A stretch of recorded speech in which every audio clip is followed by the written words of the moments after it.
पावसाळा सुरू झाला की चालू होते घरोघरी ती म्हणजे सर्दी, शिंका, व्हायरल इन्फेक्शन, थोडे थोडे दिवसानंतर होणारं सतत तापाचं प्रमाण, त्याचबरोबर पचनशक्ती पूर्णपणे कमी होऊन कोणाला उलट्या तर कोणाला जुलाब.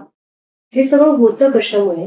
कारण पावसाळ्यात मुळातच आपल्या शरीराची रोगप्रतिकार क्षमता कमी झालेली असते आणि ती प्रतिकारशक्ती वाढवण्यासाठी आयुर्वेदामध्ये एक सुंदर अशी वनस्पती सांगितली आहे, जिची तुलना अमृता सोबत केलेली आहे.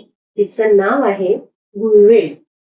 गुळवेल जवळपास खूप जणांना माहिती असेल आणि आयुर्वेदात तर गुळवेलला अमृता असं म्हटलंय. पण आता ते का म्हटलंय, गुळवेल कशी घ्यायची, किंवा कुठल्या कुठल्या आजारांसाठी आपण ते वापरू शकतो, ते कशी कोणत्या पद्धतीने तिचा वापर केला पाहिजे, सगळं जाणून घेऊ या व्हिडिओमध्ये. सगळ्यात पहिले तर तिला अमृता का म्हटलंय हे तुम्हाला सांगते. ऍक्च्युली पौराणिक जी कथा आहे त्याच्यानुसार जेव्हा समुद्र मंथन झालं होतं, तेव्हा समुद्र मंथनात जे अमृत निघालं तेव्हा अमृताचे काही थेंब पृथ्वीवर पडले आणि त्यातनं गुळवेलची उत्पत्ती झाली असं मानलं जातं आणि म्हणूनच तिला अमृता हे नाव पडले. आता गुळवेल असते कशी? तिचे पानं जे आहे हे हार्ट सारखे असतात, म्हणजे हृदयाच्या आकारासमान आपलं नागवेलीचं जसं पान असतं ना, तसेच पानं त्याच्या दिसतात, पण रंग थोडासा वेगळा असतो. आणि त्याचबरोबर गुळवेलीचं असं कुठलं मोठं झाड नसते, तर वेल आहे ही, त्याच्यामुळे एक वेल असते आणि छान एक हार्ट शेप अशी पानं त्याला असतात. आणि या गुळवेलीची पानं आपण वापरतो का? तर नाही, पानं नकोच वापरायला. वापरले तरी हरकत नाही, पण सगळ्यात जास्त त्या वनस्पतीचं सत्व म्हणजे जे औषधी गुणधर्म ज्यात असताना, त्या आपल्या कुठल्या आयुर्वेदामध्ये काय सांगितलंय की वनस्पतीतले जे 5 अंग आहेत, म्हणजे त्याचं पान असेल, फूल असेल, मूळ असेल, त्याची एक काष्ठ म्हणजे जी हे असेल, काडी असेल, त्याच्यानुसार तिचे उपयुक्त अंग सांगितलंय. तो गुळवेलीची ही काडी वापरल्या जाते आणि ती गुळवेल ही कट केल्यानंतर त्याची जी काडी आहे ती अशी कट केली, ज्याच्यातनं हे येतात, पानं येतात, कट केल्यानंतर असं चक्रासारखं दिसतं आणि ती म्हणजे गुळवेल हे ओळखण्याचं लक्षण असतं.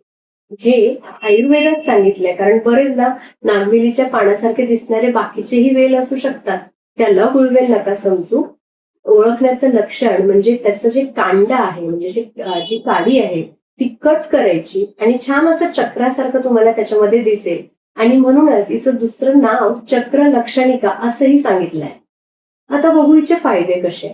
सगळ्यात पहिले तर जे व्हायरल इन्फेक्शन्स होतात, सर्दी होते, खोकला येतो, याच्यामध्ये काय होतं की आपल्या शरीराची जी रोगप्रतिकार शक्ती आहे ती कमी झालेली असते.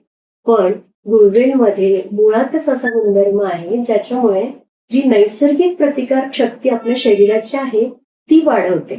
त्यामुळे गुळवेल ही जर लहान मुलांपासून सगळ्यांनी ही गुळवेल वापरली तरी हरकत नाही आणि याचा काढा स्वरूपात आपण ही वापरतो. आता बघू सर्दीमध्ये ही कशी वापरायची, कारण बरेचदा आता आपण म्हणतो ना की गुळवेलीचा काढा करायचा, तर तो काढा तर करायचा, पण जर सर्दी असेल तर तुम्ही ते मधासोबत वापरू शकता. म्हणजेच काय की गुळवेलचा काढा कसा करायचा, आपण सगळ्यात पहिले तर हे जाणून घ्यायला हवं. काय करायचं, साधे छोटे छोटे 2 ते 4 इंचाचे गुळवेलीचे कांड घ्यायचे, त्याला कट करायचं आणि एक 2 कप पाणी ठेवायचं, त्याच्यामध्ये ती गुळवेलीची काड्या टाकायच्या आणि अर्धा कप होईपर्यंत त्याला उकळायचं.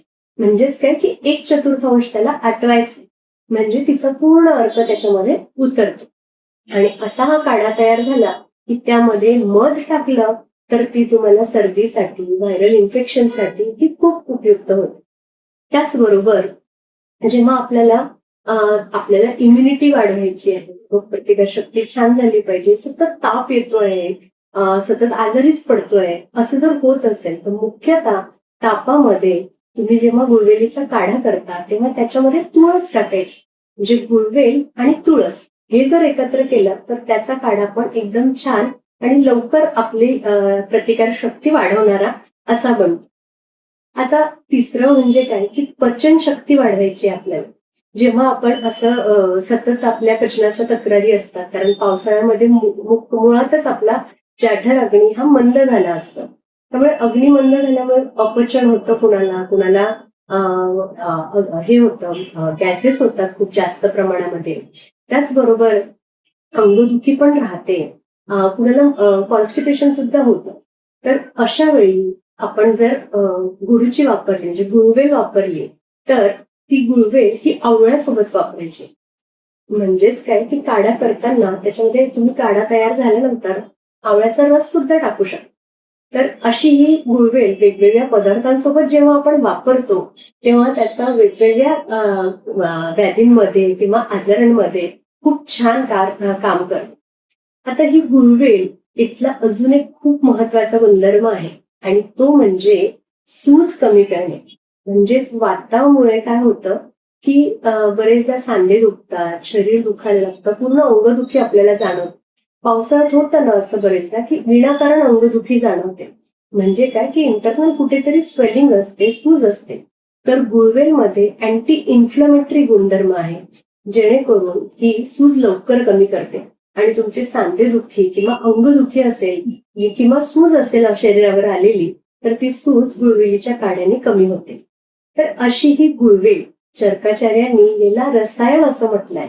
कारण रसायन म्हणजेच काय की रोगप्रतिकारक शक्ती वाढवणारं औषध, त्याचबरोबर आयुष्य वाढवणारं म्हणजे दीर्घायुष्य प्राप्त होतं. जर आपण रेग्युलरली पावसाळा सुरू झाला की एक नियमच बनवून ठेवायचा की पहिले सुरुवातीला 7 दिवस रोज गुळवेलीचा काढा घ्यायचा.